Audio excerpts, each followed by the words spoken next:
கால் பாதத்தில் நமக்கு வந்து இருக்கக்கூடிய அந்த ஸ்கின் ரொம்ப ரஃப் ஆகுது சில இடங்கள்ல மட்டும் அப்படின்னா, நமக்கு ரொம்ப நேரம் நிற்கிறது, நின்றுட்டே தான் நம்ம ஒர்க் பண்ணுவோம். பெரும்பாலும் பெண்களுக்கு இது அதிகமாக வருதுங்க. காலையில் எந்திரிச்சோடனே நான் வந்து கிச்சனில் நிற்க ஆரம்பிச்சேன்னா 3 to 4 hours ஆகும். திரும்ப மதியத்துக்கும் நான் குக் பண்ணுவேன், நைட்டு குக் பண்ணுறேன்.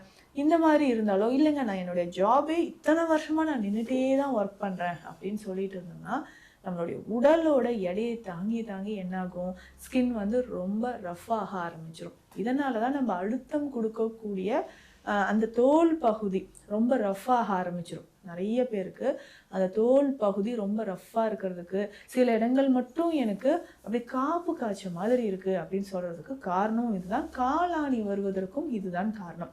இன்னும் நிறைய பேருக்கு ட்ரை ஸ்கின் இருக்கும். சொல்லவே வேண்டாம், கால் பாதம் வந்து நிறைய பேருக்கு ட்ரையாக இருக்கும்.